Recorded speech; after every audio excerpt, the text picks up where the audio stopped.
Hey everybody, welcome to Castor'sCorner.com. I'm your host Khalil here for another toy of the day. You can check out a full gallery of this guy up on Castor'sCorner.com. You can follow us. We are at Kastor's Corner on all social media. Check out the Cornercast podcast. New episodes coming very soon. We're all recorded.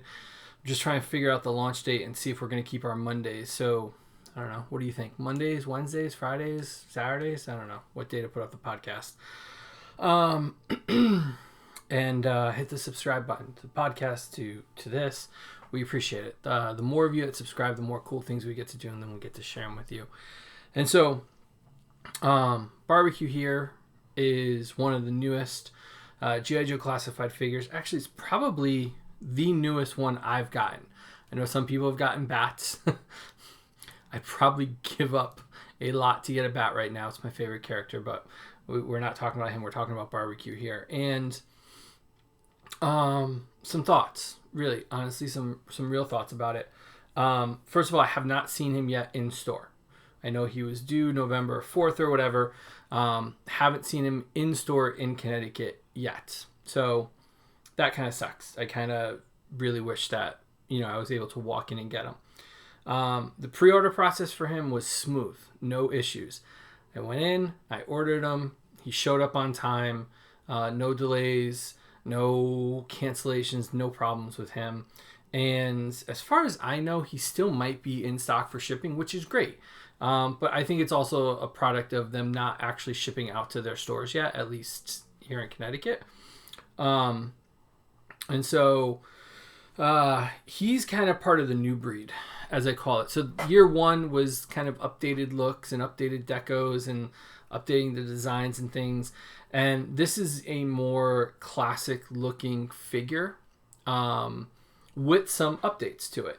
So I think, the vest and the harness and everything here, some of the gear he's wearing is updated from the original design from the 80s.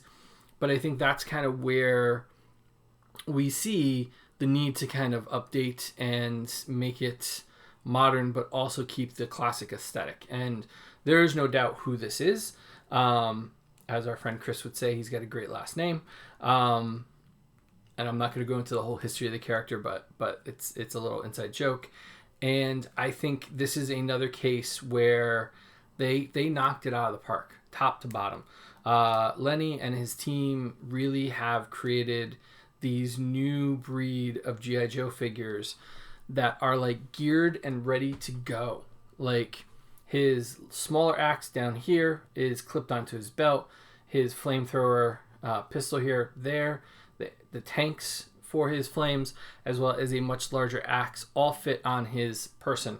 And so he can just, march right out in. You can have him holding his weapons. You can have him posed out. I think that's what really sets this apart from what we've seen in the past, where characters get a bunch of weapons. They can't carry them. They can't hold them. They don't pose well. Sometimes they're not even related to the character, just to kind of pack in with them. And these new Joes can carry all of their gear. And I think that really sets them apart from a lot of what's going on today. It also talked a little more about like the fan base, or the fan within the designers, to design a character like this. Bright orange with this nice charcoal kind of grayish black color.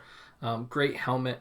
Would I like an unmasked head? Yes, I think that'd be really cool. But would I take it over having all the gear and the gear being able to be on the character?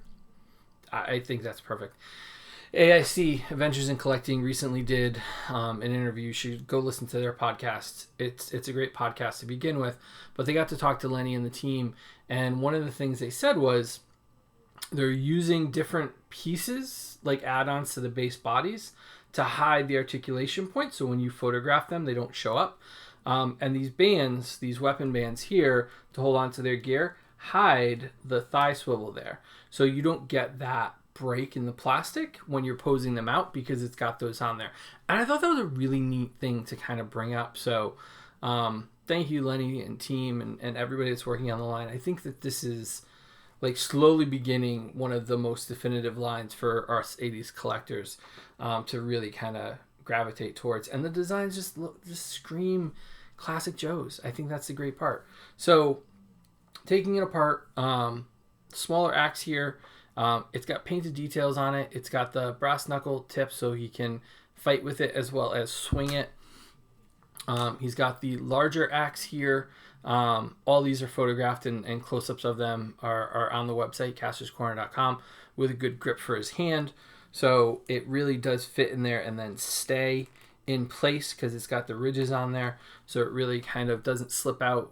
It looks good when you're posing him out and he's using it. But I always like to give a little bit of constructive feedback. And so my biggest pet peeve or my biggest piece of feedback here is the pack.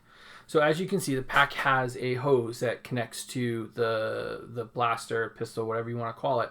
And you can see how it kind of separates from the back instead of being flush with the back as it should. And it's 100% due to the plastic material they use for the tubing.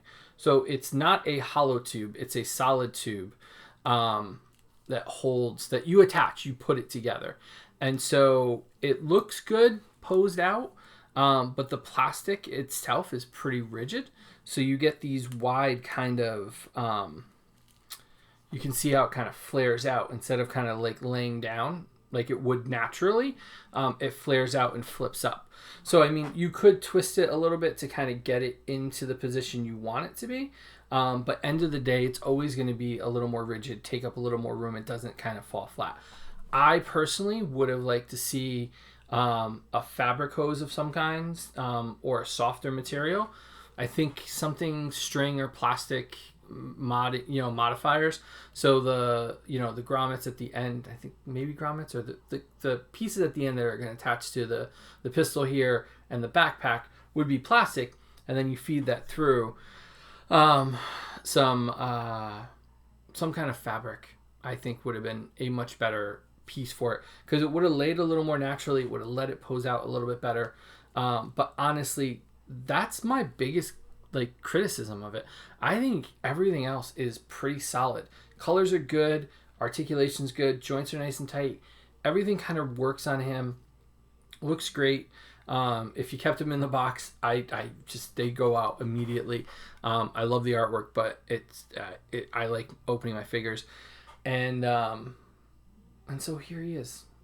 Double knees, double elbows, lots of articulation points, good range of motion on the head and the neck. He can look up, he can look down. In some cases, better than some legends that we have. So I honestly, I mean, it's one of the, you can see the improvement.